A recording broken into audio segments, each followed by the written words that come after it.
है फ्रेंड्स, आज हम आपको पढ़ाएंगे CBSE sample paper for class 10 2 part 2 पढ़ाएंगे आपको। सोशल साइंस का पेपर सेट 1। ठीक है, तो उस दिन हमने आपको ये देखिए यहाँ तक पढ़ाया था। उस दिन हमने आपको कहाँ पढ़ाया था, ये क्वेश्चन नंबर 12 तक। आज हम 13 से पढ़ाएंगे। ठीक है, तो क्वेश्चन नंबर 13, मृदा अपरदन किसे कहते हैं और पहाड़ी क्षेत्रों में मृदा अपरदन की रोकथाम के लिए क्या कदम उठाने चाहिए। मृदा अपरदन का मतलब हम आपको शॉर्टकट में पहले बता देते हैं। ठीक है, मृदा अपरदन वो तरह से जो मिट्टी जिसमें जैसे पेड़ लगा देते हैं, तो आजकल पेड़ काट दिए जाते हैं, तो इससे मिट्टी का कट हो जाती है। जैसे मान लो नदी के पास पेड़ लगा है, उसे काट दिया तो वहाँ की मिट्टी बहने लगती है, इसी को मृदा अपरदन कहते हैं। ठीक है, अब हम मृदा अपरदन के बारे में आपको डिटेल से बताएंगे। मृदा के कटाव व इसके बहाव की प्रक्रिया को मृदा अपरदन कहा जाता है। यही देखिए यहाँ लिखा हुआ है, ये देखिए, मृदा के कटाव व इसके बहाव की प्रक्रिया को मृदा अपरदन कहते हैं। ये देखिए, ये मृदा के कटाव व इसके बहाव, यानी जो नदी के पास मृदा होती है वो कट जाती है, पेड़ नहीं रहेंगे, पेड़ की जड़ें जैसे से पकड़े रहती है, जड़े रहती है अपने हाथों से। जैसे हम हाथ से कोई वस्तु को पकड़ ले तो क्या कहते हैं, वो मतलब सुरक्षित रहेगी, और अगर हाथ खोल दे यानी छोड़ दे तो चला नहीं जाएगा। तो वैसे ही मृदा के कटाव इसके बहाव की प्रक्रिया को मृदा अपरदन कहते हैं, यानी जो नदी में बह जाती है उसे मृदा अपरदन कहते हैं। पहाड़ी क्षेत्रों में मृदा अपरदन की रोकथाम, पहाड़ी क्षेत्र में जैसे पहाड़ रहते हैं, तो मृदा अपरदन की रोकथाम के लिए निम्नलिखित कदम उठाने चाहिए। जैसे पहाड़ पे पानी गल जाता है, बर्फ, तो वहाँ अपरदन बहुत होता है, इसलिए वहाँ बहुत सारे कदम उठाते हैं इसे रोकने के लिए। तो नंबर 1 है,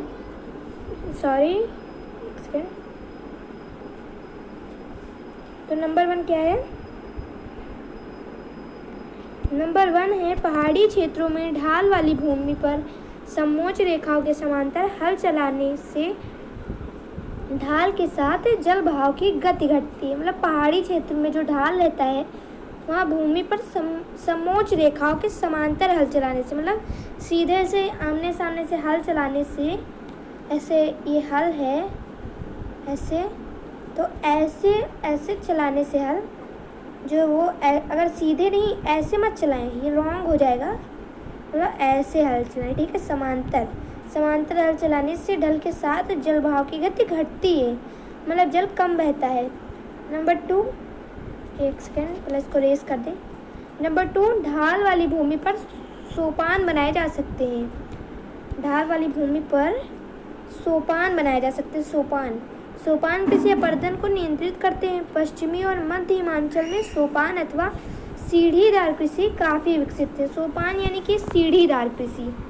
सोपान का मतलब जैसे कि पहाड़ पे स्टेप बाय स्टेप सीढ़ी की तरीके से कृषि करना, ऊपर फिर उससे थोड़ा नीचे, फिर थोड़ा नीचे, ऐसे जैसे ये सीढ़ीदार ऐसे है, ये देखिए, फिर यहाँ, फिर उसके बाद यहाँ पे ऐसे और बड़ा करें, यहाँ पे कृषि हुआ, जैसे यहाँ पे ये गमला रखा हुआ है, यहाँ पे फिर रखा हुआ है ये, तो इसे कहते हैं सीढ़ीदार। ठीक है, ये देखिए हम फिर से आपको बता रहे हैं कैसे, ऐसे फिर ऐसे जाएगा लंबा लंबा, जैसे सीढ़ीदार कृषि कहते हैं। ठीक है, ध्यान से पढ़िएगा, बहुत इम्पॉर्टेंट है। फसलों के बीच में घास की पट्टियाँ उगाई जाती है। जो फसल रहते हैं उनमें बीच में घास की पट्टी से, जैसे फसल इधर एक लगी है और एक इधर, तो यहाँ बीच में घास ऐसे उगाया जाता है। ठीक है,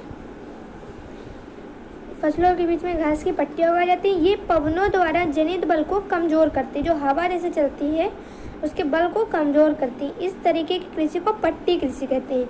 यदि आपके क्वेश्चन में ये भी पूछ सकते हैं पट्टी कृषि किसे कहते हैं, तो आप लिखेंगे फसलों के बीच में घास की पट्टियाँ उगाई जाती है। ये पवनों द्वारा जनित बल को कमज़ोर करती है। इस तरीके को, यानी जो ये तरीका है घास उगाने वाला, इस कृषि को पट्टी कृषि कहते हैं।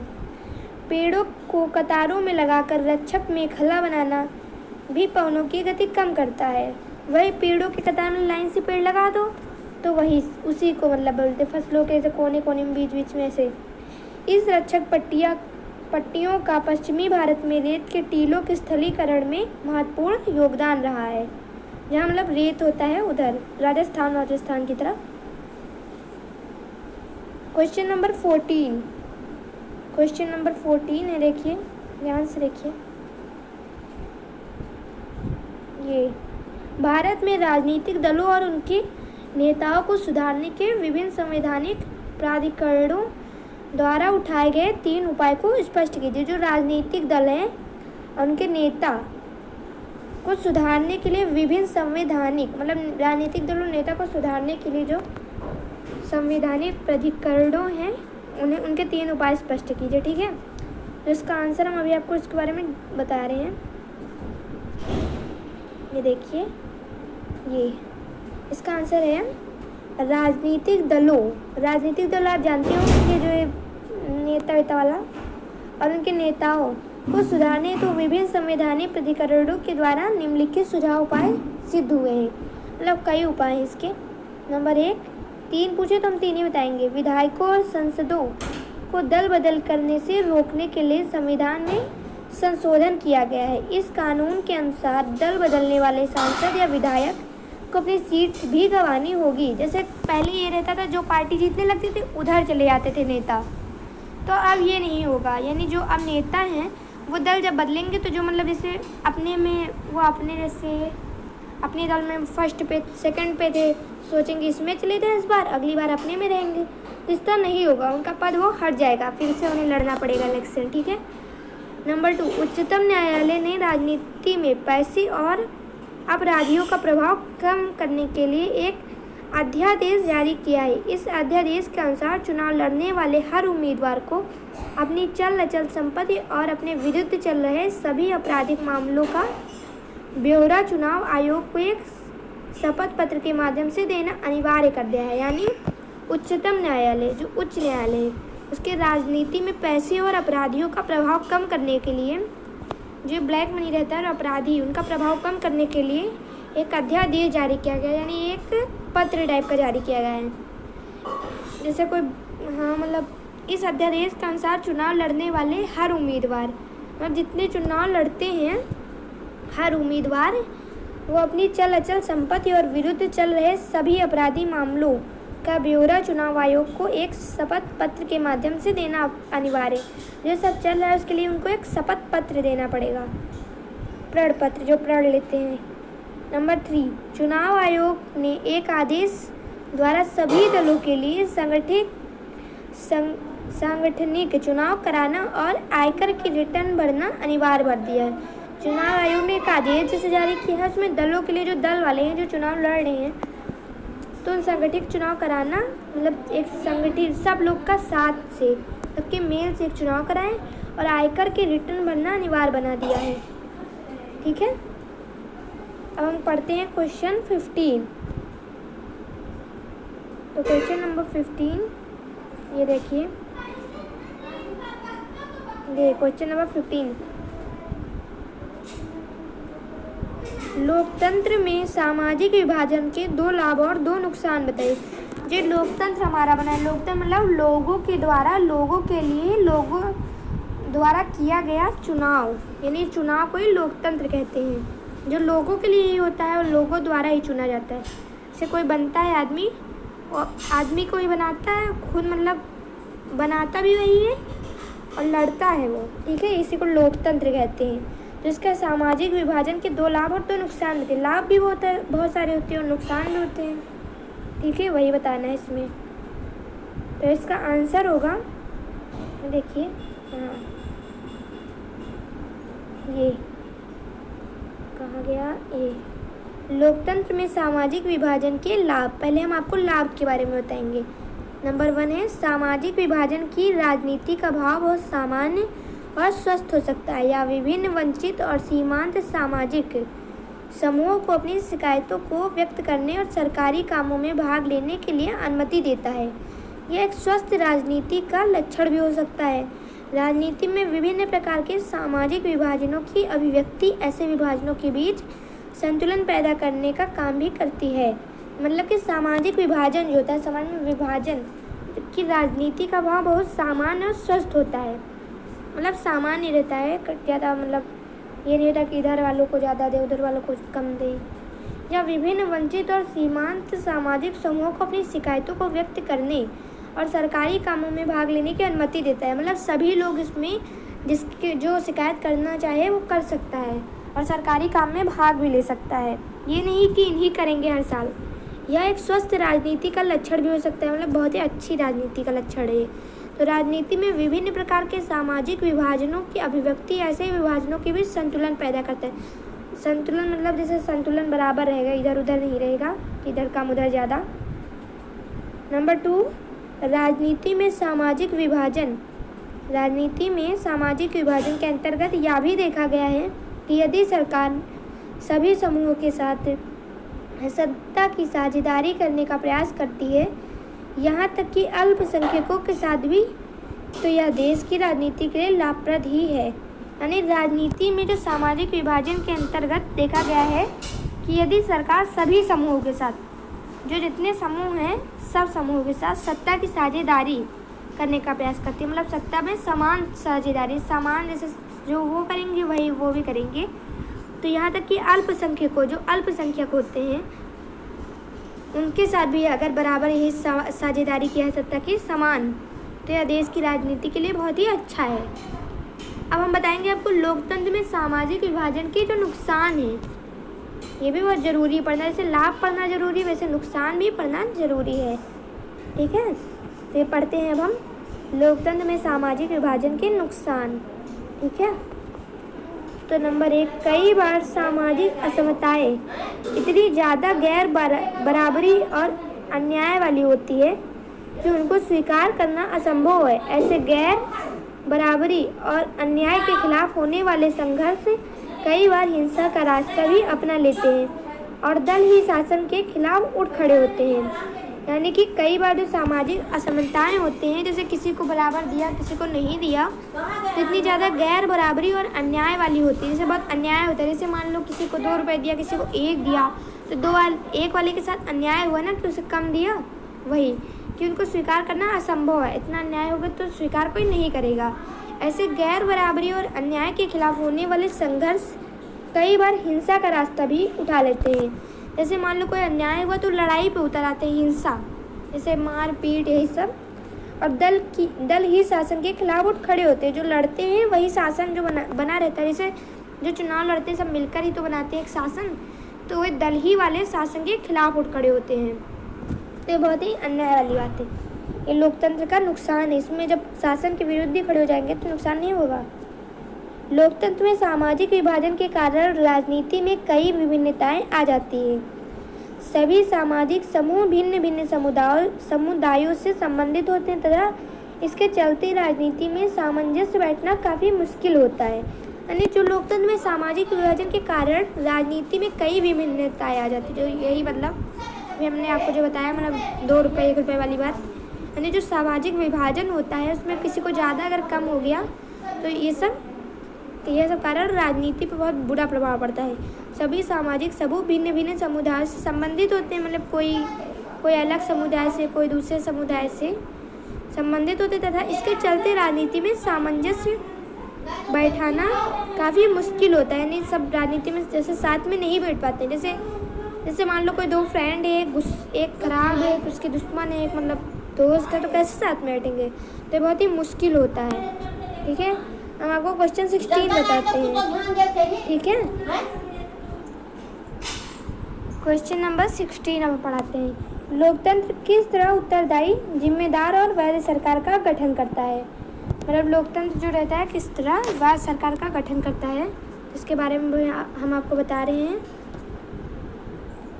तो पढ़ा रहे हैं इसका आंसर। ठीक है, क्वेश्चन 16 का, लोकतंत्र एक उत्तरदायी, जिम्मेदार और वैध सरकार का गठन निम्न प्रकार से करता है। तो नंबर 1 है इसका, लोकतंत्र नियमित स्वतंत्रता, लोकतंत्र नियमित, स्वतंत्र तथा निष्पक्ष ढंग से चुनाव संपन्न करता है। निष्पक्ष ढंग से यानी कि जो स्वतंत्र तथा निष्पक्ष ढंग से, अभी हम आपको बारे में बता रहे हैं इसके। यह शासन पद्धति सरकार की नीतियों के विषय में तथा उसकी कार्यशैली के विषय में जानने के लिए जनता को सूचना का अधिकार प्रदान करती है। यानी कि जो लोकतंत्र नियमित, स्वतंत्र तथा निष्पक्ष ढंग से चुनाव करती है, मतलब इधर उधर नहीं कि उनको ज़्यादा दे दे और उनको कम दे दे, तो इस तरह नहीं हो, निष्पक्ष ढंग से चुनाव करती है। और स्वतंत्र रूप से जिसका मन हो चाहे जिसे वोट दे। ये नहीं ज़बरदस्ती कि इन्हें ही चुनाव लड़ने का है। तो यह शासन पद्धति सरकार की नीतियों के विषय में तथा उसकी कार्यशैली के विषय में जानने के लिए जनता को सूचना का अधिकार प्रदान करती है। जैसे कोई सरकार अच्छा कर रही खराब कर रही तो ये चुनाव से ही पता चलता है कि जनता कैसा सोचती है उसके बारे में, ठीक है। नंबर 2, लोकतंत्र सरकार नागरिकों को चुनाव प्रक्रिया में हिस्सेदार बनाकर स्वयं को उनके प्रति उत्तरदायी बनाने वाली कार्यविधि विकसित करती है। यानी जो लोकतांत्रिक सरकार है वो नागरिकों को चुनाव प्रक्रिया में हिस्सेदार बनाकर स्वयं को उनके प्रति उत्तरदायी बनाने वाली कार्यविधि विकसित करती है। ये देखिए जो हमने अभी आपको बताया है कि इससे पता चलता है कि कौन सरकार अच्छी कौन खराब, यही नागरिकों को वो बना देते हैं चुनाव प्रक्रिया में हिस्सेदार। तो उन्हें पता चल जाता है कि हम कैसा काम कर रहे हैं, जो नागरिकों को अच्छा लग रहा है या खराब लग रहा है। लोकतंत्र एक वैध सरकार का निर्माण करता है क्योंकि यह जनता की होती है जो अपने द्वारा चुने गए प्रतिनिधियों के माध्यम से सरकार बनाकर स्वयं के ऊपर शासन करवाती है। मतलब इसे लोग ही बनाते हैं, एक सरकार का निर्माण करते हैं और खुद के लिए ही करते हैं। तो वही ये बता रहा है, लोकतंत्र एक वैध सरकार का निर्माण करता है क्योंकि ये जनता की होती है, जनता का ही सरकार होता है, जनता का ही पूरा देश है। तो जो अपने द्वारा चुने गए प्रतिनिधियों के माध्यम से सरकार बनाकर स्वयं के ऊपर शासन करवाती है। मतलब जैसे जनता बनाती है सरकार और फिर खुद पर ही शासन करवाती है कि खुद पे ही अपना कानून लागू करवाती है। यही को वैध सरकार का निर्माण मिलता है। लोकतांत्रिक सरकार देश के प्रति उत्तरदायी होती है।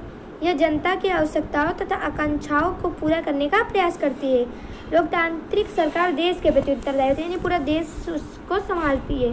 तो ये जनता की आवश्यकताओं तथा आकांक्षाओं का पूरा करने का प्रयास करती है। मतलब जनता जो चाहती है वो प्रयास करती है कि वो जनता की इच्छाओं की पूर्ति करे, ठीक है। और अगर हम अभी आपको पढ़ा रहे हैं, वीडियो हमने बहुत मेहनत से बनाई है, तो इसलिए अगर आपको अच्छी लगे तो प्लीज़ लाइक ज़रूर करिएगा और ज़्यादा से ज़्यादा लोगों को शेयर कीजिएगा।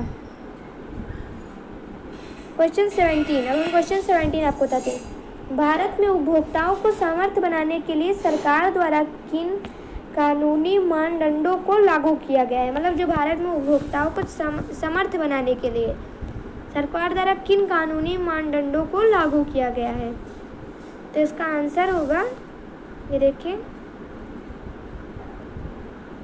ये इसका आंसर होगा सरकार द्वारा इस दिशा में कई कानूनी मानदंड लागू किए गए हैं जिसमें उपभोक्ता सुरक्षा अधिनियम 1986 प्रमुख है। नंबर 1, मतलब ये भी पूछ सकते उपभोक्ता सुरक्षा अधिनियम कब वो किया गया है लागू, तो 1986 को। इसके प्रमुख कानूनी मानदंड निम्नलिखित हैं। उपभोक्ता सुरक्षा अधिनियम कुछ विशिष्ट वस्तुओं को छोड़कर सभी वस्तुओं एवं सेवाओं पर लागू होती है।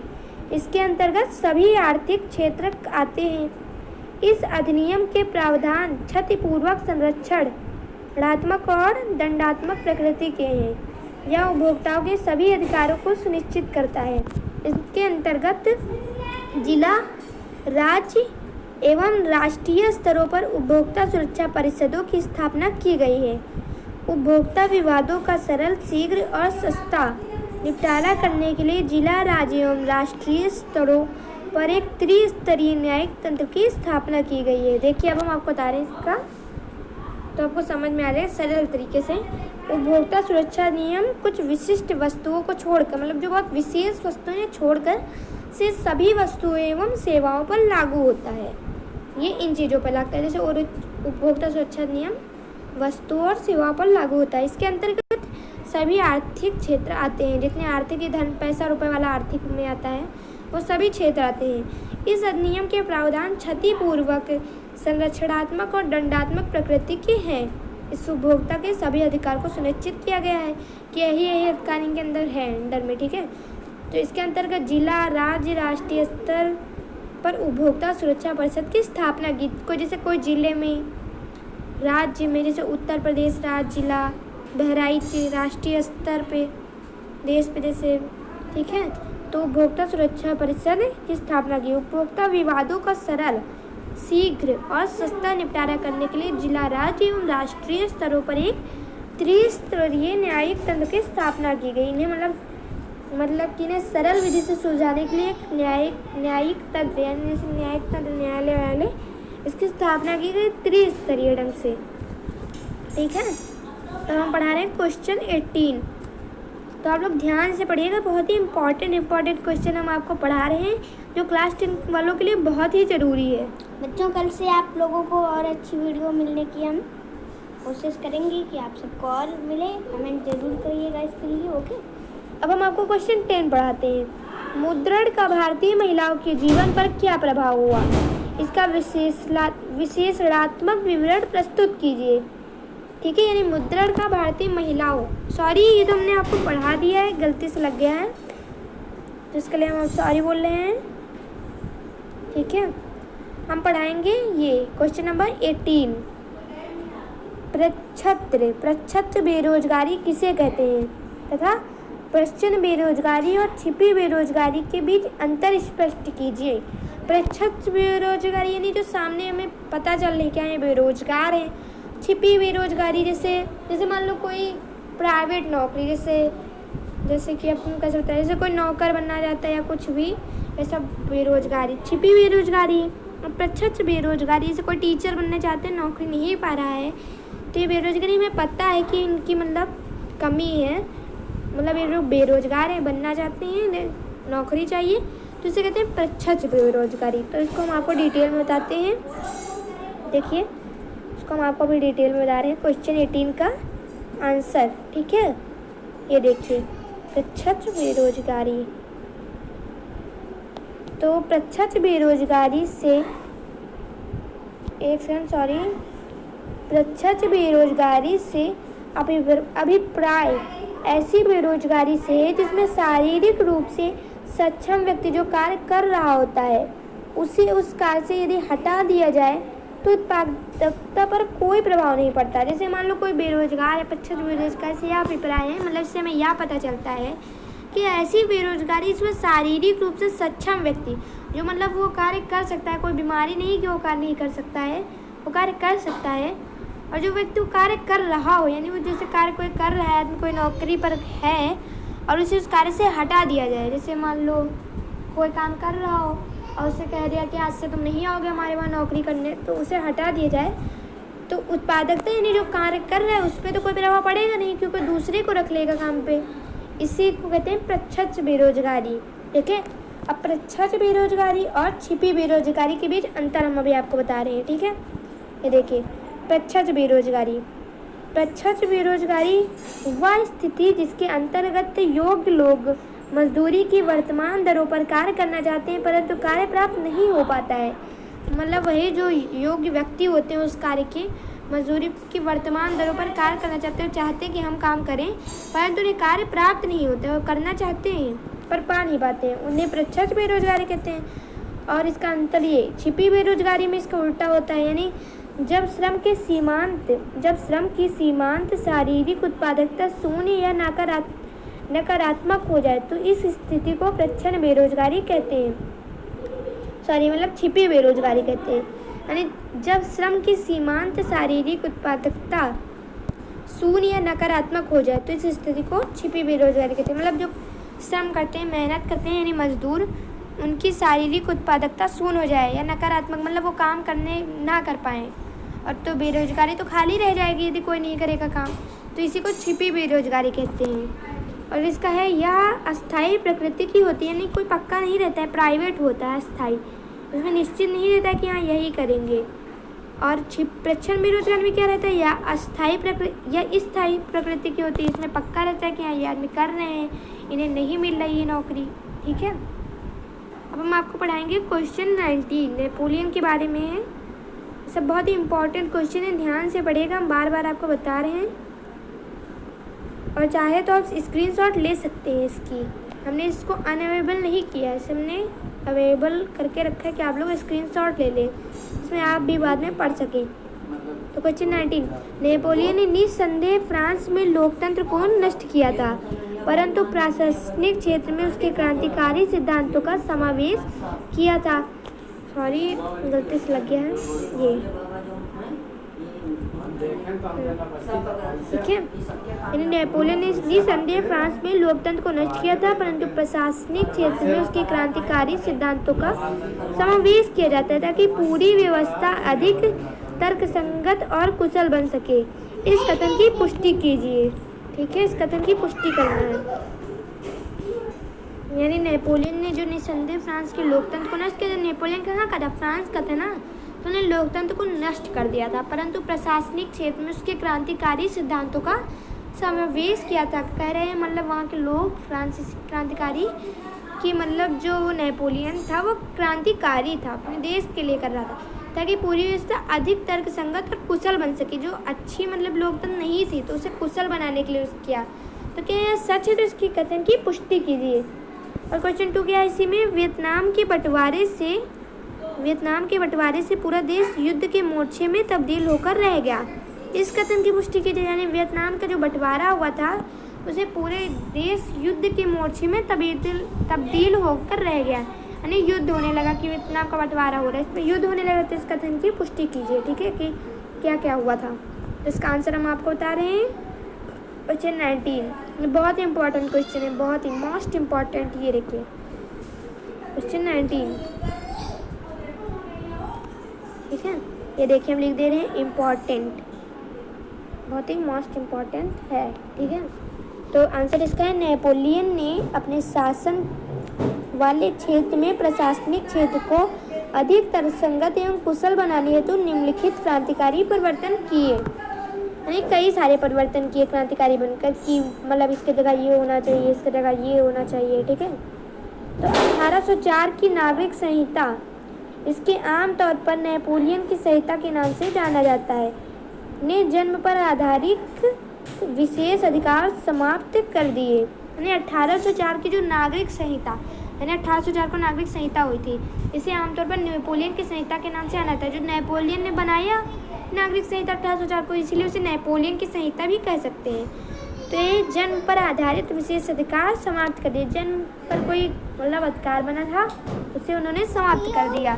ठीक है, अब नंबर ठीक है, तो अब हम आपको नंबर 2 बता रहे हैं इसके बारे में। उसने कानून के समक्ष समानता और संपत्ति के अधिकार को सुरक्षित बनाया। उसने कानून के समक्ष, जो कानून था उसके समक्ष समानता और संपत्ति के अधिकार को सुरक्षित बनाया। यानी सबके अंदर समानता होगी। यानी समानता मतलब है कि समान अधिकार, समान, और संपत्ति के अधिकार को सुरक्षित बनाया। जिसकी संपत्ति उसका अधिकारी है वही रहेगा, यानी उसको सुरक्षित बना रही है, नहीं कि कोई उसकी संपत्ति छीन सके। ठीक है, नंबर 3 डच गणतंत्र स्विट्जरलैंड, इटली और जर्मनी में नेपोलियन ने प्रशासनिक विभाजन को सरल बनाया। ठीक है, यानी कि जो डचे गणतंत्र स्विट्जरलैंड, इटली और जर्मनी में नेपोलियन ने प्रशासनिक विभाजन को सरल बना दिया। यानी जो प्रशासनिक विभाजन था उसे सरल कर दिया। कहाँ कहाँ पे? स्विट्जरलैंड, डच, इटली और जर्मनी में। ठीक है, तो नंबर 4 नेपोलियन ने समानती व्यवस्था को समाप्त किया और किसानों को भूदासत्व और जागीरदारी शुल्कों से मुक्ति दिलाई।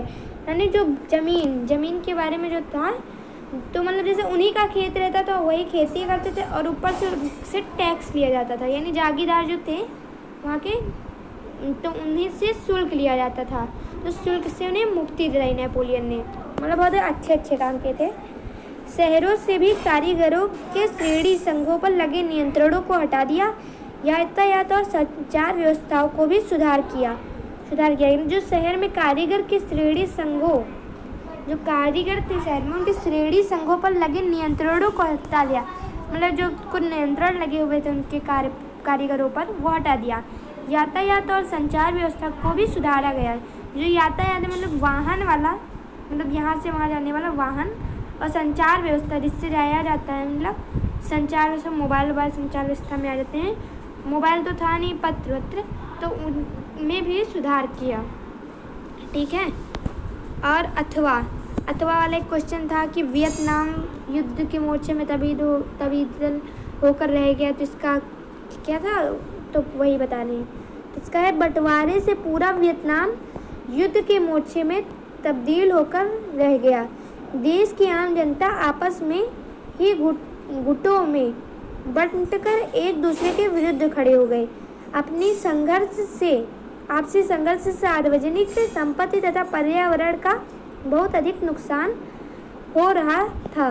कुछ समय पश्चात नगोदीम के नेतृत्व में हुए तख्तापलट में बाओ डाई को गद्दी से हटा दिया गया तथा दियम की अगुवाई में एक और दमनकारी व निरंकुश शासन की स्थापना हुई।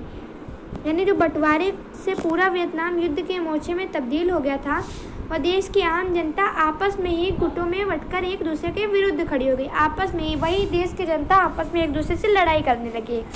आपसी संघर्ष से सार्वजनिक संपत्ति और पर्यावरण पर भी बहुत अधिक नुकसान हुआ। मतलब संपत्ति पे तो होगा ही, धन पैसा रुपया, मतलब इस पे तो होगा ही नुकसान, और पर्यावरण पे भी बहुत नुकसान हुआ। कुछ समय पश्चात नगोदीम यानी ये वहाँ के नेतृत्व में हुए तख्तापलट में बाओ डाई की गद्दी से हटा दिया गया। मतलब वहाँ पे बाओ डाई की गद्दी पे थे नगोदीम, ये नगोदीम थे, तो उन्हें डाई को गद्दी से हटा दिया गया वहाँ से। तथा डीएम की अगुवाई में एक और दमनकारी व निरंकुश शासन की स्थापना हो गई। डीएम का विरोध करने वाले को कम्युनिस्ट कहकर जेलों में डाल दिया गया। जो डीएम का विरोध करते थे उन्हें क्या कह दिया गया, कम्युनिस्ट हैं, तो उन्हें जेल में डाल दिया गया अथवा मार दिया जाता था, या फिर उन्हें जेल में डाल देते थे और या फिर उन्हें मार दिए जाते थे। डीएम ने अध्यादेश 10 को लागू रहने दिया, जिसके अनुसार ईसाई धर्म को मान्य करार दिया गया तथा बौद्ध धर्म को गैर कानूनी घोषित कर दिया गया। मतलब जो वहाँ में बौद्ध धर्म वाले थे और ईसाई धर्म वाले, तो उन्हें अध्यादेश 10 लागू रहने दिया और कह दिया कि ईसाई धर्म वाले मान्य हैं और बौद्ध धर्म वाले गैर कानूनी, उन्हें गैर कानूनी घोषित कर दिया। फलस्वरूप डीएम के तानाशाही शासन के विरोध में नेशनल लिबरेशन फ्रंट यानी NLF के नाम से व्यापक मोर्चा मनाया गया। ठीक है, बहुत इम्पोर्टेंट है, ध्यान से पढ़िए। अब हम आपको पढ़ाएंगे क्वेश्चन 20 यानी गैर परंपरागत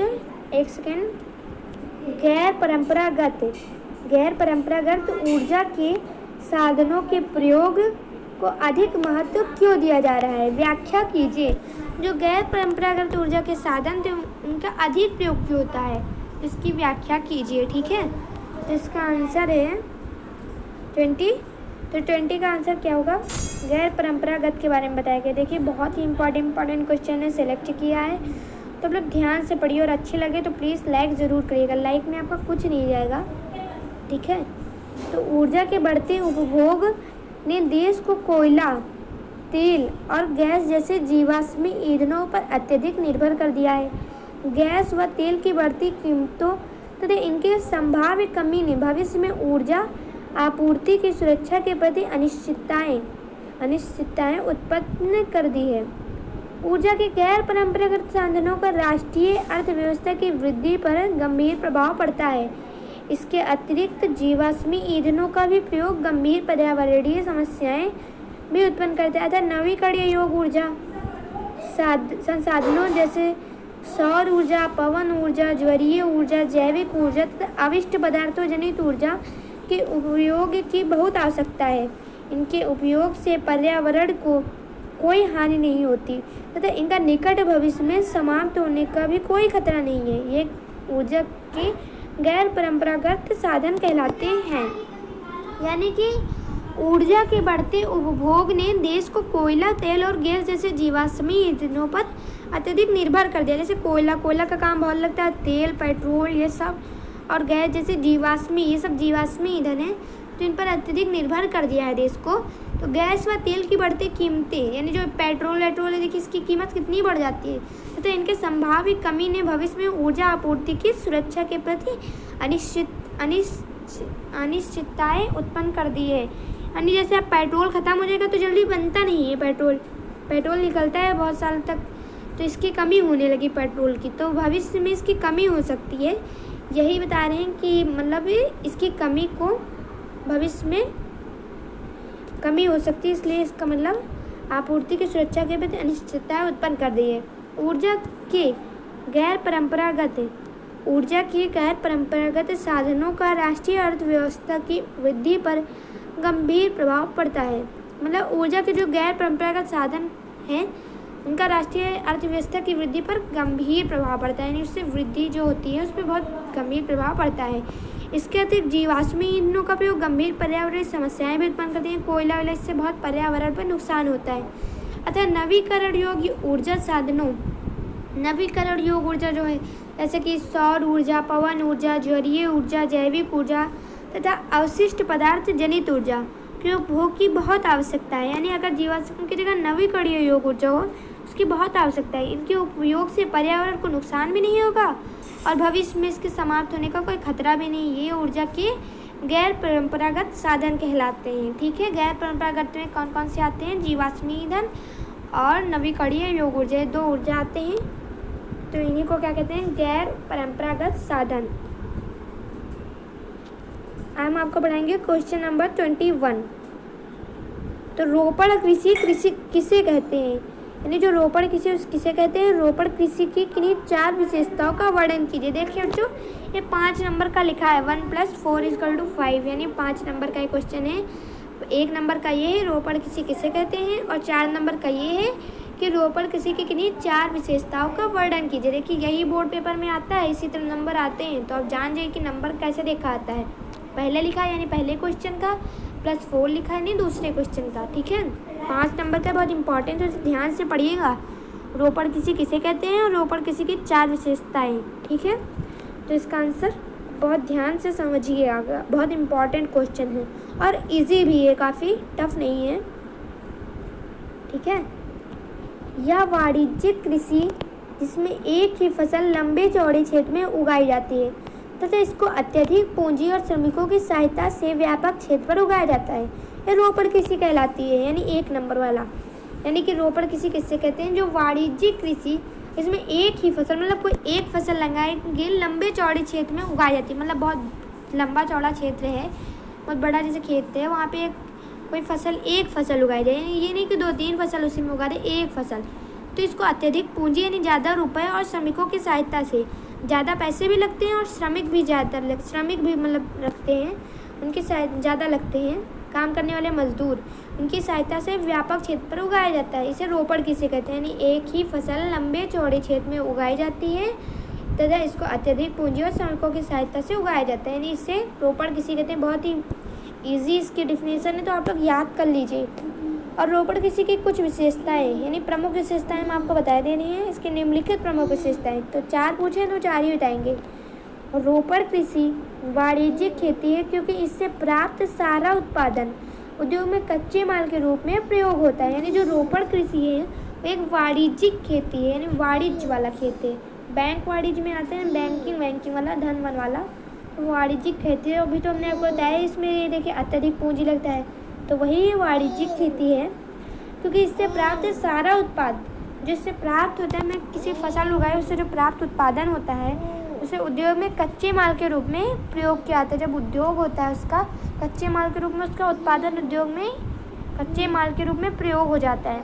रोपण कृषि में लंबे चौड़े क्षेत्र में एकल फसल बोई जाती है। इसमें ये भी विशेषता इसकी कि लंबे चौड़े क्षेत्र में एक ही फसल बोई जाएगी, कहीं नहीं बो सकते हैं। रोपण कृषि उद्योग और कृषि के बीच एक अंतरापृष्ठ है। रोपण कृषि व्यापक क्षेत्र में की जाती है जो अत्यधिक पूंजी और श्रमिकों की सहायता से ही की जाती है। मतलब रोपण कृषि उद्योग और कृषि के बीच एक अंतरापृष्ठ है, यानी मतलब एक अंतर है। तो रोपण कृषि यानी व्यापक क्षेत्र में ही की जाती है, यानी बहुत बड़ी क्षेत्र में की जाती है, जहाँ पे पैसा की भी बहुत ज़रूरत होती है और श्रमिकों की सहायता की भी बहुत ज़रूरत होती है। यानी इसमें पैसा भी बहुत लगता है और श्रमिक भी बहुत लगते हैं। रोपण कृषि में बहुत पैसा और श्रमिक लगता है। ठीक है, और नंबर 4 इसका है कि भारत में जो चाय तथा काफ़ी, रबड़, केला इत्यादि महत्वपूर्ण रोपण फसलें हैं। चाय, काफ़ी, रबड़, केला सब रोपण ही फसल हैं, रोपण फसल। यानी चाय में देखिए अब मजदूर भी बहुत लगते हैं। महिलाएं चाय की खेती करते हैं, चाय और काफ़ी की, बहुत कोमल होती है इसकी पत्ती, तो महिलाएं तोड़ेंगे, मतलब आराम से तोड़ दें, इसलिए। लेकिन इसमें महिलाएं की बहुत ज़रूरत होती है, मजदूरों की, और पैसा भी इसमें बहुत लगता है चाय और काफ़ी।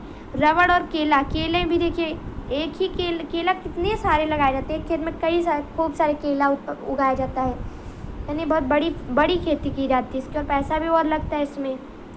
तो यही बताना चाहते हैं हम आपको कि रोपड़ किस्से में क्या होता है। बहुत ही अच्छा उदाहरण दे दिया इसमें, देखिए। ठीक है, तो महत्वपूर्ण रोपड़ फसल हैं असम और उत्तरी बंगाल में चाय तथा कर्नाटक में काफ़ी, वहाँ की मुख्य रोपड़ फसलें हैं। असम और उत्तरी बंगाल, जो असम प्रांत और उत्तरी बंगाल प्रांत है उसमें चाय बहुत उगाई जाती है। असम में आप लोग तो जानते होंगे सबसे पहले चाय की खोज कहाँ हुई थी, असम में, भारत में मतलब असम में हुई थी, अंग्रेजों ने करवाया था। तथा कर्नाटक में काफ़ी की खोज हुई थी, वहाँ की मुख्य रोपड़ फसल है, वहाँ पे ज़्यादा उगाई जाती है मुख्य नहीं। क्वेश्चन नंबर 22 पढ़ाएंगे अब संविधान के बारे में आपको। ठीक है, संविधान जो मुझे बहुत पसंद है संविधान के बारे में पढ़ना, को बताते हैं। केंद्र सरकार और राज्य सरकारों के बीच 3 स्तरों में विभाजित विधायी अधिकारों का वर्णन कीजिए। यदि कोई विषय इन 3 स्तरों की सूची के अंतर्गत नहीं आता तो वह किस सरकार के अधिकार के क्षेत्र में आता है। 5 नंबर का है, बहुत ही इंपॉर्टेंट है। देखिए, यानी इसमें पूछा गया केंद्र सरकार और राज्य सरकार के बीच 3 स्तरों में कोई विभाजित विधायी और अधिकारों का वर्णन कीजिए, तथा यदि कोई विषय इन 3 स्तरों की सूची के अंतर्गत नहीं आता है तो किस सरकार के अंतर्गत आता है, ये भी बताइए। ज़्यादा टफ नहीं है बच्चों, तो ध्यान से पढ़िएगा। बहुत ही इंपॉर्टेंट क्वेश्चन है, और बड़े भी नहीं है इतना, पर हम आपको अगर डिफिनेशन में समझा देते हैं तो टाइम लगता है। ठीक है, पर है नहीं इतने बड़े, हम आपको अच्छे से समझाने के लिए बता देते हैं। देखिए, छोटे छोटे क्वेश्चन है। ठीक है, संविधान में केंद्र और राज्य सरकार के बीच विधायी अधिकारों को 3 सूचियों में विभाजित किया गया है। तो संविधान में केंद्र और राज्य सरकार के बीच विधायी अधिकार हैं, उन्हें 3 सूची में विभाजित किया गया है। तो वो 3 सूची कौन से 3 सूचियाँ हैं? संघ सूची नंबर 1, एक सेकेंड, ये देखिए, रुक जाइए, बता रहे हैं। तो नंबर 1 संघ सूची, देखिए इसको फिर से अंडरलाइन करके, बहुत इंपॉर्टेंट है, फिर लग गया, सॉरी मार्क्स गलत हो जाता है। नंबर 1 कौन सा? संघ सूची। नंबर 2 राज्य सूची, तो नंबर 3 समवर्ती सूची। ये 3 सूची याद कर लीजिए, संघ सूची, राज्य सूची तथा समवर्ती सूची। इन्हीं 3 सूचियों में विभाजित किया गया संविधान में केंद्र और राज्य सरकार को। ठीक है, ये विधायी अधिकार हैं 3। ठीक है, अब हम आपको इसके अंतर बताते हैं तीनों का, कि किसका किससे क्या अंतर है। तो संघ सूची के बड़ा बड़ा दिखा दें, पहले संघ सूची के बारे में आपको बताएंगे। संघ सूची देखिए, संघ सूची इसके अंतर्गत, संघ सूची इसके अंतर्गत राष्ट्रीय महत्व के विषय आते हैं, यानी जो राष्ट्र के प्रति महत्व है इसके अंतर्गत ये सब आते हैं। संघ में ये आते हैं राष्ट्र वाला, जैसे भारत देश, चीन देश, अमेरिका, पाकिस्तान, ये सब देश के आते हैं। अंतर्गत राष्ट्रीय महत्व के विषय आते हैं, देश के महत्व का विषय आते हैं संघ सूची में। बड़े बड़े देश, ये देश वो देश। ठीक है, उदाहरण है जैसे प्रतिरक्षा, विदेशी मामले, बैंकिंग, संचार एवं मुद्रा। अब मुद्रा तो पूरे देश में चलेगी, ये तो नहीं है कि उत्तर प्रदेश में कोई और मुद्रा है और उत्तराखंड में कोई और मुद्रा है, तो ये तो रहेगा नहीं। तो वही बता रहे हैं, मुद्रा तो पूरे देश का एक ही रहेगा। तो ये मुद्रा, संचार माध्यम, जैसे कि मोबाइल और ये जो पोस्ट कार्ड होता है, ठीक है, पोस्टिंग माध्यम, ये सब मोबाइल सब संचार माध्यम, इससे हम दूसरों तक पहुंच सकें, ये भी एक ही रहेगा। ये तो नहीं रहेगा कि हम यहाँ पत्र भेजते हैं तो वहाँ पे हम पत्र नहीं, डायरेक्ट कुछ और तार माध्यम से बात करें, ऐसे तो रहेगा नहीं। तो सब जगह तो संचार एक ही रहेगा, तो ये बताया है। और बैंकिंग यानी पैसा रुपए वाला, ये बैंक तो यहाँ रहेगा तो वहाँ भी बैंक रहेगा। ये तो नहीं कि यहाँ बैंक से करते हैं हम लोग पैसा वैसा वाला और वहाँ पे कोई और चीज़ से कर देंगे, कोई दुकान से कर देंगे, तो ये तो रहेगा नहीं। विदेशी मामले, कोई देश, यानी विदेश मतलब होता है कि दूसरा देश, तो विदेशी मामले वाला भी देश से संबंधित है, तो ये भी संघ सूची में आएगा। ऐसे उस विदेश से रूप सामान आया पर खराब निकल, तो विदेश का माध्यम हो गया। ये नहीं कि उत्तराखंड का है, ये दूसरे देश का है, तो इसके भी देश के अंतर्गत ही आएगा। प्रतिरक्षा यानी प्रति मतलब दूसरों से रक्षा, दूसरे देश, जैसे मान लो चीन वाले युद्ध कर रहे हैं इस समय, भारत वालों से लड़ना चाहते हैं चीन, तो ये आ गया प्रतिरक्षा, उससे रक्षा करेगी तो कौन? देश ही तो करेगी। ये तो नहीं कि उत्तर प्रदेश वाले जाके खड़े हो गए, उत्तराखंड वाले खड़े हो गए, कर्नाटक वाले खड़े हो गए, ये तो रहेगा नहीं। खड़े होंगे तो पूरे देश के आदमी खड़े होंगे, ये नहीं कहेंगे कि हम उत्तराखंड से हैं, हम देश के हैं, भारत देश के। ठीक है। इस विषयों में के बारे में कानून बनाने का अधिकार केवल केंद्र सरकार को, जो देश के प्रति ये सब विषय है, जो बैंक, संचार, प्रतिरक्षा, विदेशी मामले और मुद्रा, ये सब है, तो सब विषयों के बारे में कानून बनाने का अधिकार केवल किसको है? केंद्र सरकार को, जो देश के प्रति है, केंद्र सरकार, राज्य सरकार को नहीं है। ठीक है, यही है संघ सूची। अब हम आपको बताएंगे राज्य सूची, जिसमें राज्य के प्रति जो रहता है। इसके अंतर्गत प्रांतीय और स्थानीय महत्व के विषय आते हैं। यानी जो प्रांत होते हैं, जैसे अवध प्रांत और भी कई प्रांत हैं, और स्थानीय महत्व के विषय आते हैं, जैसे पुलिस, व्यापार, कृषि, सिंचाई आदि। जैसे पुलिस हो गई, वो तो राज्य की हो गई, ये तो नहीं कि हमारे देश की पूरी पुलिस है तो ये देश के प्रति लड़ेगी। सेना देश के प्रति होती है, पर पुलिस किसकी होती है? राज्य की होती है। जैसे बहराइच में कोई और पुलिस होगा, यूपी मतलब उत्तराखंड के कोई और ज़िले में कोई और होगा, सीतापुर में कोई और पुलिस होगा, यही तो होता है।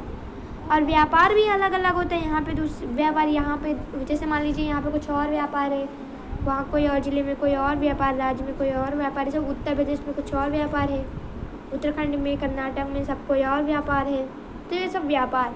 कृषि भी कोई ज़रूरी नहीं कि यहाँ पे जो हो रही हो वही दूसरे राज्य में भी हो रही हो, है तो देश ही का, पर देश में ऐसे होता है कि ये सब होंगे, पर राज्य में कोई ज़रूरी नहीं। यहाँ पे मान लीजिए गेहूँ हो रहा है, पंजाब में बंगाल में चावल हो रहा है, पंजाब में गेहूँ हो रहा है। कृषि का भी कोई पक्का नहीं है कि नहीं वहीं पे हो सकता है और कहीं नहीं होगा। सिंचाई भी वही ज़रूरी है। तो ये सब राज्य का है, मतलब मामूली छोटे मोटे। इन विषयों पर केवल राज्य सरकार ही कानून बना सकती है। ये नहीं कि यहाँ पे केंद्र सरकार कानून बनाएगी। यहाँ पे कौन बनाएगा कानून? राज्य सरकार। राज्य सरकार राज्य के लिए बनाएगी, संघ के जो हैं वो देश के लिए, यानी केंद्र सरकार बनाएगी। और जो समावर्ती सूची है तो इसका कानून अभी हम आपको बताएंगे कौन बनाएगा। ठीक है, तो समावर्ती सूची का ये देख लेते हैं। ये वे विषय हैं जो केंद्र के साथ राज्य सरकारों की साझी दिलचस्पी में आते हैं, मतलब जो केंद्र सरकार और राज्य सरकार दोनों में आते हैं। उदाहरण शिक्षा, वन, मजदूर, संघ, गोद लेना आदि। अब देखिए, ये देश के प्रति भी है और राज्य के प्रति भी है। शिक्षा देश के लिए भी जरूरी है, उत्तर प्रदेश, उत्तराखंड सब राज्य के लिए भी जरूरी। वन भी जरूरी, देश का वन है, वो वहाँ का वन है, ये यहाँ का वन है, राज्य के लिए भी जरूरी है। मजदूर संघ, मजदूरों का जो संघ होता है देश के लिए भी जरूरी है और राज्य के लिए भी जरूरी। गोद लेना, अब ये सब तो बना नहीं सकते। वन के बारे में कोई केंद्र सरकार तो बनाएगा नहीं, राज्य सरकार भी नहीं बना सकता, क्योंकि ये कोई ज़रूरी नहीं है वन यही राज्य के अंतर्गत। तो शिक्षा के बारे में भी कोई नहीं बना सकता कि हमारे यहाँ ये शिक्षा होगी, तुम्हारे वहाँ वो होगी। और गोद लेना ये सब अलग है। तो ये समावर्ती सूची के अंतर्गत आते हैं। इन विषयों पर कानून बनाने का अधिकार वैसे तो राज्य सरकार और केंद्र सरकार दोनों का ही है, परंतु जब दोनों के कानून में मतभेद हो तो केंद्र सरकार द्वारा बनाया गया कानून ही मान्य होता है। मतलब वैसे तो ये राज्य सरकार भी बना सकती है और केंद्र सरकार दोनों का है, यानी देश वाला, संघ वाला, यानी देश वाले भी बना सकते हैं और राज्य सरकार वाले भी, दोनों बना सकते हैं। परंतु जब दोनों, जैसे मान लो वो कुछ और कानून बना दिए और केंद्र वाले और बना दिए कुछ, तो लड़ाई नहीं हो जाएगी कि नहीं मेरा लागू करो, राज्य सरकार वाले कहेंगे नहीं मेरा लागू करो, तो मतभेद हो जाता है। तो केंद्र सरकार द्वारा बनाया गया कानून ही मान्य होता है, क्योंकि केंद्र बड़ा है, देश के अंतर्गत पूरा आता है, तो वही मान्य होता है। राज्य सरकार यहाँ पे मान्य नहीं होता है अगर मतभेद हो जाए। ठीक है, ये तीनों हमने आपको अंतर भी बता दिया इसके बारे में कि राज्य में क्या होता है, केंद्र में क्या होता है, संघ में क्या होता है, राज्य में क्या होता है, समावर्ती में क्या होता है। यदि कोई विषय इन तीन स्तरों की सूचियों के अंतर्गत नहीं आता तो केंद्र सरकार के अधिकार क्षेत्र में चला जाता है। मान लो संघ सूची, राज्य सूची, समावर्ती सूची, इन तीनों में नहीं आता है, कोई ऐसी चीज़ रह जाती है तो केंद्र सरकार ही निर्णय लेता है उसमें। जैसे कंप्यूटर सॉफ्टवेयर जैसे विषय, क्योंकि संविधान के बनने के बाद उजागर हुए विषय हैं। संविधान बन गया, उसके बाद ये कंप्यूटर आया, तो ये केंद्र सरकार ही इसके अंतर्गत मतलब कानून लागू करती है। ठीक है, तो कितना इम्पोर्टेंट था, लेकिन बहुत ईजी था। रेखा आपने कितने सरल से समझ जरूर गए होंगे आप लोग, कोई टफ नहीं था ये। तो अब हम आपको पढ़ाएंगे क्वेश्चन नंबर 23 यानी 23। सैद्धांतिक रूप में लोकतंत्र को अच्छा माना जाता है, परंतु व्यवहार में इसे इतना अच्छा नहीं माना जाता है। इस कथन की पुष्टि तर्क सहित कीजिए। ऐसे सैद्धांतिक रूप से लोकतंत्र को बहुत लोग अच्छा मानते हैं, परंतु व्यवहार से इसका अच्छा नहीं मानते। तो इस कथन की हमें पुष्टि करना है। वाह, देखो एक तरफ अच्छा मानते हैं, एक तरफ खराब मानते हैं। अब इसका हमें कैसे पता चलेगा? तो इसका होगा, लोकतंत्र को प्रत्येक बीमारी की दवा मान लिया जाता है और इस शासन व्यवस्था द्वारा हर समस्या को सुलझाने की उम्मीद सभी लोग करने लगते हैं। लोकतंत्र के प्रति अपनी दिलचस्पी और इसकी विशेषताएं के अधिक आधार पर आमतौर पर यह कहा जाता है कि लोकतंत्र सभी सामाजिक, आर्थिक और राजनीतिक समस्याओं का समाधान कर सकता है।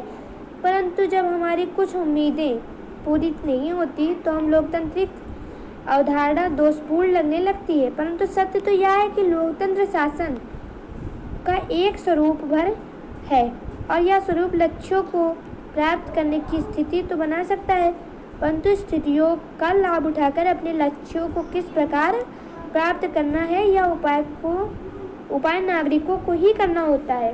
देखिए, इसका मतलब यह लिखा है इसमें कि लोकतंत्र को प्रत्येक बीमारी की दवा मानी जाती है। यानी कोई भी झगड़ा वगड़ा हुआ तो सब लोकतंत्र से ही होता है। जैसे कोई न्याय करता है, न्यायाधीश लोकतंत्र के माध्यम से ही करते हैं और इस शासन व्यवस्था द्वारा हर समस्या को सुलझाने की उम्मीद सभी लोग रखते हैं। सब लोग सोचते हैं कि लोकतंत्र से हमारी जो समस्या है वो सुलझ सकती है। लोकतंत्र के प्रति अपनी दिलचस्पी और इसकी विशेषताओं के आधार पर आमतौर पर यह कहा जाता है, जैसे बहुत लोग लोकतंत्र की दिलचस्पी हैं तो ये कह सकते हैं कि लोकतंत्र सभी सामाजिक, आर्थिक और राजनीतिक समस्याओं का समाधान कर सकता है। यानी जो समाज के प्रति है, रुपए पैसे के प्रति, यानी आर्थिक राजनीतिक समस्या, जो राजनीति यानी नेता वाला, तो इस सब का समाधान कर सकता है। परंतु जब हमारी कुछ उम्मीदें पूरी नहीं होती हैं तो हमें लोकतांत्रिक अवधारणा दोषपूर्ण लगने लगती है। मान लो हमने सोचा कि हाँ ये होगा और हमारे प्रति नहीं हुआ, दूसरों के मतलब अंडर में हो गया, तो हमें लगने लगता है लोकतंत्र गलत है, जबकि गलत नहीं है। मतलब सत्य तो यह है कि लोकतंत्र शासन का एक स्वरूप भर है। यानी लोकतंत्र शासन का एक स्वरूप है। यह स्वरूप लक्ष्यों को प्राप्त करने की स्थितियाँ तो बना सकता है, यानी लक्ष्य प्राप्त करने की स्थिति तो बना सकता है, परंतु स्थितियों का लाभ उठाकर अपने लक्ष्य को किस प्रकार प्राप्त करना है यह उपाय नागरिकों को ही करना है। जैसे लोकतंत्र ने अपना तो न्याय सुना दिया, पर ये कौन करेगा? नागरिक करेगा। तो जब नागरिक की इच्छा होगी तो वही नागरिक करेगा। ठीक है, यही था इसका मतलब। अब क्वेश्चन नंबर हम आपको कौन सा पढ़ाएंगे? 24 यानी कि वैश्वीकरण का प्रभाव एक समान नहीं है। इस कथन की अपने शब्दों में व्याख्या कीजिए। अपने शब्द में आप कह सकते हैं वैश्वीकरण के बारे में।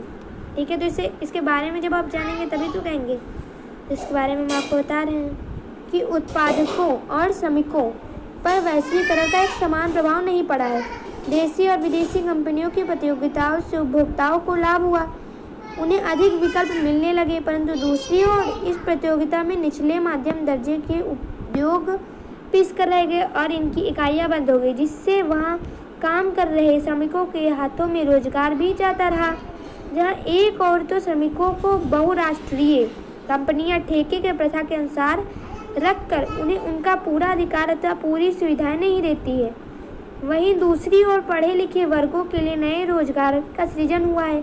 अतः स्पष्ट रूप से हम कह सकते हैं कि वैश्वीकरण का प्रभाव एक समान नहीं है। यानी अब हम आपको इसके बारे में सरल से बता रहे हैं। उत्पादकों और श्रमिकों, जो उत्पादन होता है और जो श्रमिक होते हैं, पर वैश्वीकरण का एक समान प्रभाव नहीं पड़ा, समान नहीं है। देशी और विदेशी कंपनियों की प्रतियोगिताओं से उपभोक्ताओं को लाभ हुआ। जैसे कि देश और विदेश जो होता है, इससे उपभोक्ता हैं, उपयोग करने वाले उद्योग, मतलब जो उद्योग से सामान होता है उपभोक्ता खरीदते हैं, इन्हें लाभ हुआ है, उन्हें अधिक विकल्प मिलने लगे हैं। परंतु दूसरी ओर इस प्रतियोगिता में निचले मध्यम दर्जे के उद्योग पिस कर रह गए। जो छोटे मोटे उद्योग बेचारे रह गए, उनमें ज़्यादा वृद्धि नहीं हुई है और उनकी इकाइयाँ बंद होने लगी हैं, जिससे वहाँ काम कर रहे श्रमिकों के हाथों से रोजगार भी जा रहा है। जो छोटे मोटे काम करने वाले हैं उद्योग, तो जब वो बंद हो जाएंगे तो रोजगार की कमी हो जाएगी, उन लोग के पास रोजगार नहीं रह जाएगा श्रमिकों के पास। जहाँ एक और तो श्रमिकों को बहुराष्ट्रीय कंपनियां ठेके प्रथा के अनुसार रखकर उनका पूरा अधिकार अथवा पूरी सुविधाएं नहीं देती, जो मतलब ठेके पर रख भी लेती हैं कंपनियां बड़ी बड़ी, तो पूरी सुविधा नहीं देती, उन्हें पुरस्कार नहीं देती तथा वहीं दूसरी ओर पढ़े लिखे वर्गों के लिए भी नए रोजगार का सृजन हुआ है। जो पढ़े लिखे हैं उनके लिए भी एक रोजगार का सृजन हुआ है। अतः स्पष्ट रूप से कह सकते हैं कि वैश्वीकरण का प्रभाव एक समान नहीं है। पढ़े लिखों के लिए दूसरा है और मतलब जो पढ़े लिखे नहीं हैं उनके लिए दूसरा है, यानी समान नहीं है वैश्वीकरण। ठीक है, अब हम आपको पढ़ाएंगे क्वेश्चन नंबर 25, ऋण क्या है। तो ऋण क्या है? सस्ता और सामर्थ्य के अनुकूल ऋण देश के विकास के लिए क्यों महत्वपूर्ण है? 4 कारण स्पष्ट कीजिए। ऋण क्या है? यानी ऋण जो हम लेते हैं उधार, और सस्ता और सामर्थ्य के अनुकूल ऋण देश के विकास के लिए क्यों महत्वपूर्ण है? ऋण जो देश के विकास होता है उसके लिए क्यों महत्वपूर्ण है? 4 उदाहरण हम आपको दे देते हैं जल्दी से। ठीक है, तो इसका आंसर ये होगा कि ऋण से अभिप्राय उधार लेने से, यानी ऋण मतलब वही जो भी हमने आपको बताया, ऋण का मतलब है उधार लेना। यह ऋण देने वाले, ऋणदाता और ऋण लेने वाले के बीच एक सहमति है। इसमें ऋणदाता अदायगी की शर्तों के अनुसार धन, वस्तु अथवा सेवाओं को ऋण स्वरूप देकर ऋण लेने वाले से भविष्य में ऋण अदायगी का वादा लेता है। सस्ता और सामर्थ्य के अनुकूल ऋण देश के विकास के लिए निम्न कारणों से महत्वपूर्ण है। एक है जो ऋण देगा और जो ऋण लेगा। तो यही तो कहते हैं कि ऋण तुम ले रहे हो, बाद में इसे लौटा देना, चाहे वो कोई वस्तु का हो, कोई सेवा का हो। तो यही तो कहते हैं, तो भविष्य में ऋण अदायगी का वादा लेते हैं, यानी अदायगी मतलब लौटाने का वादा लेते हैं, वादा देते हैं कि हम तुम्हें लौटा देंगे। तो जो ऋण देगा उसकी सहमति से ये हो सकता है, ऋण देने और लेने वालों के बीच से। ठीक है, तो देश की वृद्धि के लिए बहुत ही महत्वपूर्ण है। वृद्धि ने ऋण देश के विकास के लिए, वही वृद्धि विकास एक ही है, तो बहुत ही महत्वपूर्ण है। सस्ती और सामर्थ्य के अनुकूल ऋण द्वारा लोगों की आय बढ़ सकेगी, जिसके परिणाम स्वरूप बहुत से लोग अपनी विभिन्न आवश्यकताओं की पूर्ति के लिए सस्ता ऋण ले सकेंगे। मतलब ऋण ले लिया, कोई सस्ते में दे दिया, तो लोग के लिए बहुत ही आवश्यकता की पूर्ति के लिए ऋण लेते हैं। सस्ते ऋण द्वारा किसान उत्तम किस्म के बीजों तथा आधुनिक कृषि उपकरणों को खरीद सकते हैं तथा इनके उपयोग से अच्छी फसल उगा सकते हैं। यदि सस्ता ऋण मिल गया किसान को तो उत्तम किस्म के वो बीज खरीदेंगे और अच्छी खेती करेंगे, तो इससे देश के प्रति भी होगा वृद्धि, विकास होगा और अच्छी फसल आएगी तो ऋण चुका भी देंगे। यही बताना चाहते हैं। नंबर 3 क्या है? ऋण सस्ता होने से छोटे व्यवसायी अपनी व्यावसायिक गतिविधियों को बढ़ा सकते हैं। जो छोटे व्यापार वाले हैं, अगर ऋण लिए, सस्ता है ऋण, तो उनकी विकास होगा, उनकी गतिविधियों को बढ़ा सकते हैं तथा नवीन उद्योगों में भी धन निवेश कर सकते हैं। इसके साथ साथ सस्ते और सामर्थ्य अनुकूल ऋण कुटीर तथा अन्य गृह उद्योगों के लिए वरदान सिद्ध हो सकते हैं। जो छोटे मोटे उद्योग हैं उनके लिए तो ये वरदान ही, ऋण लिया, बाद में अपना कमा लिया, उन्हें दे दिया और बड़े हो गए, उनके पास बहुत पैसा हो गया। तो ये तो बहुत ही अच्छा है ऋण सस्ता होने से। कुछ लोग बीमारियों अथवा शादी ब्याह के लिए भी ऋण लेते हैं। कुछ लोग बीमार हो जाते हैं, बेचारों के पास पैसा नहीं रहता तो ऋण ले लेते हैं, तो उनकी बीमारी का इलाज भी हो जाता है। और शादी ब्याह के लिए बहुत लोग ऋण ले लेते हैं, पैसा नहीं रहता है, शादी कैसे होगी, तो ऋण ले लेंगे। अगर सस्ता होगा तो शादी जब हो जाएगी बाद में किसी तरह कमा के उसे लौटा देंगे। तो ये ऋण बहुत ही आवश्यक है देश की वृद्धि के लिए। अब हम आपको पढ़ाएंगे क्वेश्चन नंबर 26, और हमने आपको बहुत ही इंपॉर्टेंट क्वेश्चन दिए, हम बार बार करना चाहते हैं, लेकिन आप लोग प्लीज़ अगर अच्छी लगे तो प्लीज़ लाइक ज़रूर करिएगा वीडियो को, बहुत ही मेहनत से हम लोगों ने बनाया है। ठीक है, तो अब हम पढ़ते हैं क्वेश्चन नंबर 26। भारत के दिए गए राजनीतिक रेखा मानचित्र पर पहचानिए। नंबर ए से अंकित किया गया है एक स्थान जहां पर किसानों का सत्याग्रह आंदोलन हुआ। यानी यहाँ पे जो देखिए मानचित्र दोनों दिए हैं, 2 मानचित्र, इसमें हमें एक स्थान है जहाँ पर किसानों का सत्याग्रह आंदोलन हुआ, उसका पता लगाकर चिन्हित कीजिए। वह स्थान जहाँ 1927 में भारतीय राजनीतिक कांग्रेस का अधिवेशन हुआ।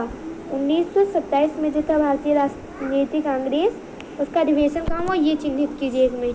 देखिए सत्याग्रह आंदोलन कहाँ हुआ था, आपको पता होगा। सत्याग्रह आंदोलन किसने किया था? महात्मा गांधी ने गुजरात से किया था। तो इसका आंसर होगा सत्याग्रह आंदोलन किया था कहाँ से, ये देखिए सत्याग्रह आंदोलन ये उन्होंने मद्रास से किया था। खेड़ा, मद्रास एक खेड़ा गुजरात, उड़ीसा, तमिलनाडु, मध्य समांतर है। ठीक है, तो हम इसका बता रहे हैं। ये देखिए इसमें नक्शा आपको हम दिखा दे रहे हैं, यहाँ से आप लोग ध्यान से देखिएगा बच्चों। इसमें क्या है, क्वेश्चन ये है कि भारत में दिए गए राजनीतिक मानचित्र पर सत्याग्रह कहाँ हुआ ये पता लगाना है। और पाकिस्तान जहाँ पे भारतीय राष्ट्रीय कांग्रेस का अधिवेशन हुआ, देखिए चिन्हित यहाँ पे सत्याग्रह हुआ था। ये कौन सा जगह है सत्याग्रह आंदोलन का, पहचानिए। ये मद्रास है, मद्रास में ही तो हुआ था। और ये देखिए लिखा है मद्रास, और ये खेड़ा, गुजरात में खेड़ा में सत्याग्रह आंदोलन होता। और मद्रास में 1927 में कांग्रेस का अधिवेशन हुआ था, जहाँ ये देखिए यहाँ पे सत्याग्रह हुआ था। यहाँ पे ये मार्क कर दें, यहाँ मद्रास है, यहाँ पे मद्रास में क्या होता, कांग्रेस का अधिवेशन हुआ था, कांग्रेस का अधिवेशन हुआ था। और खेड़ा यानी गुजरात, गुजरात है जहाँ पे सत्याग्रह आंदोलन हुआ था। सत्याग्रह यहाँ हुआ था, सत्याग्रह खेड़ा, सत्याग्रह कहाँ हुआ था, गुजरात के खेड़ा से, गुजरात के खेड़ा से। ठीक है, ऐसे गुज लिखे दे रहे हैं, आप लोग जान जाइएगा हम कितना लिखेंगे, टाइम ज़्यादा हो जाएगा। ठीक है, गुजरात के खेड़ा से। ये देखिए यहाँ पे दिए, यहाँ पे चिन्हित करना है। नंबर 2 कह रही है भारत के दिए गए राजनीतिक रेखा मानचित्र पर पहचानिए। भारत के दिए गए राजनीतिक रेखा मानचित्र पर पहचानिए क्या, कि इसे अंकित किया गया एक प्रमुख चाय उत्पादक क्षेत्र पता लगाए, चिन्हित कीजिए। मदुराई, सूती कपड़ा उद्योग और राणा प्रताप सागर बांध कहाँ है। मदुराई में सूती कपड़ा उद्योग है, ये देखिए, ये इसका आंसर है मदुराई। मतलब यहाँ सूती कपड़ा उद्योग है, ये यहाँ पे सूती कपड़ा उद्योग है, ये देखो चिन्हित है गोल गोल, यहाँ पे सूती कपड़ा उद्योग है। और राणा प्रताप सागर कहाँ है, असम में, ये देखिए ये यहाँ पे चिन्हित है। यहाँ पे देखिए, यहाँ पे देखिए ये इसका क्वेश्चन है, पर चिन्हित नहीं है, हमें पता लगाना है तो कहाँ पे चिन्हित है, यहाँ ये देखिए, सॉरी देखिए यहाँ पे मदुराई है, ये यहाँ पे मदुराई है। ठीक है, मदुराई, और यहाँ पे मदुराई हो गया। और देखिए राणा सांगा वाला कहाँ है, यहाँ पे, ये देखिए यहाँ पे राणा सांगा का है, राणा प्रताप का सागर है यहाँ पे, और यहाँ पे मदुराई है, मदुराई। ठीक है, तो ये दोनों क्वेश्चन का ये आंसर है, आप लोग ध्यान से देखिए बच्चों, और चाहे तो इसकी स्क्रीनशॉट ले सकते हैं। ये देखिए उत्तर है, और ये प्रश्न है, ये देखिए ऊपर भी प्रश्न लिखा है। ठीक है, नोट, निम्नलिखित प्रश्न केवल दृष्टिबाधित परीक्षार्थियों के लिए प्रश्न संख्या 26 के स्थान पर है। जो ये क्वेश्चन नंबर 26 है, ये उसके स्थान पर क्वेश्चन दिया गया है दृष्टिबाधित परीक्षार्थियों के लिए। उस स्थान का नाम बताइए जहाँ 1927 में भारतीय राष्ट्रीय कांग्रेस का अधिवेशन हुआ। जैसे मान लीजिए कोई देख नहीं पा रहा है, उनके लिए दृष्टिबाधित, जो अच्छे से नहीं देख पाते हैं, उनके लिए क्वेश्चन, सिर्फ उन्हें क्वेश्चन का नाम बताना है। उस स्थान का नाम बताइए जहाँ 1927 में, सॉरी क्या हो जा रहा है, ये उस स्थान का नाम बताइए जहाँ 1927 में भारतीय राष्ट्रीय कांग्रेस का अधिवेशन हुआ। कहाँ हुआ बताइए। तो उस स्थान का नाम है, क्या नाम है उस स्थान का, ये यहाँ पे भी आपको आंसर दिखाया था हमने ना, मद्रास। मद्रास में भारतीय राष्ट्रीय कांग्रेस की स्थापना हुई 1927 में। ये देखिए, तो इसका क्या होगा, मद्रास। ठीक है, ये देखिए इसका आंसर होगा मद्रास। उस स्थान का नाम बताइए जहाँ किसानों का सत्याग्रह हुआ, गुजरात के खेड़ा से। और भारत का एक प्रमुख जूट उत्पादक राज्य का नाम बताइए। और चौथा, मदुराई सूती कपड़ा उद्योग कौन से राज्य में स्थित है। उस राज्य, मदुराई, देखो मदुराई सूती कपड़ा उद्योग कौन से राज्य में स्थित है, तो मदुराई वाला आपको हमने बताया था भी वही। और पूछे उस राज्य का नाम बताइए जहाँ राणा प्रताप सागर बांध स्थित है, असम। इसका आंसर हो जाएगा असम, और मदुराई वाले का आंसर होगा, भी हम बता रहे हैं, ये देखिए इसका आंसर हम आपको पूरा दिखा रहे हैं, जिससे कि आप लोग ध्यान से पढ़ सकें। ठीक है, ये देखिए पहले वाले का मद्रास हो जाएगा, यानी राष्ट्रीय कांग्रेस की स्थापना कहाँ हुई, मद्रास। खेड़ा गुजरात में क्या हुआ था, सत्याग्रह आंदोलन। उड़ीसा जूट उत्पादक क्षेत्र का नाम पूछे थे, तो उड़ीसा है। तमिलनाडु और मध्य प्रदेश, तमिलनाडु, असम के तमिलनाडु और मध्य प्रदेश। ठीक है, तो ये है इस क्वेश्चन का आंसर है तमिलनाडु, मध्य प्रदेश। आपको फिर से क्वेश्चन दिखा दे, ये हमारा आखिरी क्वेश्चन है, फिर हम आपको और वीडियोस, अच्छी वीडियोस देना चाहेंगे। जैसे आज हमने आपको वीडियो दी है, बहुत ही इंपॉर्टेंट है, माना कि इसमें बहुत टाइम लगा है, पर बहुत इंपॉर्टेंट है, हमने आपको बहुत अच्छे से समझाया है। अगर आपने ध्यान से पढ़ा होगा और पेपर में क्वेश्चन पूछा तो आप लोग ज़रूर इसका आंसर दे पाएंगे, मुझे उम्मीद है। तो उस स्थान का नाम बताइए जहाँ 1927 में भारतीय राष्ट्रीय कांग्रेस का अधिवेशन हुआ। तो इसका क्या नाम है बच्चों, आंसर दीजिए। और आप लोग कमेंट में भी इसका आंसर दीजिएगा। तो इसका आंसर है, हम पहले आपको बता दें, तो इसका आंसर है मद्रास। मद्रास में ही तो भारतीय राष्ट्रीय कांग्रेस का हुआ था, मद्रास। और उस स्थान का नाम बताइए, देखिए लिखे दे रहे हैं हम, मद्रास, मद्रास। उस स्थान का नाम बताइए जहाँ किसानों का सत्याग्रह हुआ था, खेड़ा, गुजरात के खेड़ा। खेड़ा से ही आप जान जाएंगे गुजरात में ये। भारत के प्रमुख एक जूट उत्पादक राज्य का नाम बताइए, उड़ीसा।